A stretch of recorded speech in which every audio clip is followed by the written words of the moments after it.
عمران خان اپنی مرکزی صوبائی اور جو ہماری ریجنل لیڈرشپ ہے اس کے ساتھ میٹنگز مسلسل جو ہیں وہ ہو رہی ہیں. انشاءاللہ تعالیٰ پورے پاکستان سے جو قافلے ہیں وہ روانہ ہو جائیں گے اپنے وقت کے مطابق مختلف علاقوں سے, اور بہت بڑی تعداد میں جو اجتماع ہے ہمارا وہ تو 26 تاریخ کو ہے, لیکن آپ دیکھیں گے کہ انشاءاللہ 25 کی رات کو بہت بڑی تعداد میں لوگ جو ہیں وہ راولپنڈی پہنچ جائیں گے. تقریباً 35 سے 40 ہزار لوگوں کے لیے جو خیمے بستی ہے وہ بنائی جا رہی ہے. یہ وہاں پہ جو علامہ اقبال پارک ہے وہاں پہ یہ بستی جو ہے وہ شروع ہوگی, اور انشاءاللہ تعالیٰ پورا راولپنڈی شہر میں میلوں میں کلومیٹرز میں آپ دیکھیں گے کہ یہ خیمہ بستی جو ہے وہ لگے گی, اور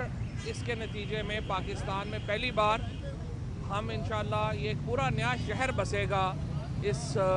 پروٹیسٹ کا. اور یہ تقریباً اس وقت 35 سے 40 ہزار لوگ ہمیں امید ہے کہ جمعے کی رات کو راولپنڈی شہر میں پہنچ چکے ہوں گے, اور ہفتے کو پھر جو لاکھوں لوگوں کا اجتماع ہے وہ انشاءاللہ تعالیٰ ہوگا, پروگرام کے مطابق ہوگا,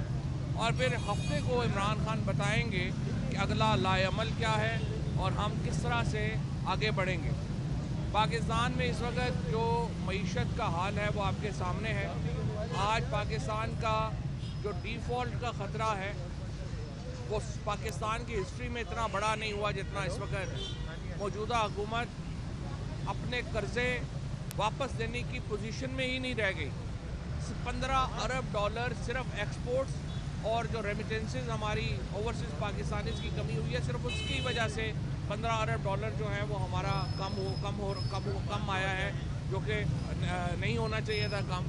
لیکن ہم یہ سمجھتے ہیں کہ پاکستان میں اسٹیبلٹی چاہیے. اسٹیبلٹی کے لیے پاکستان میں الیکشنز ہونے چاہیے. آرمی چیف جو بھی لگے, جو بھی تبدیلی آئے, اس سے پاکستان میں جو سیاست ہے اس میں کوئی اسٹیبلٹی اس طرح سے نہیں آنی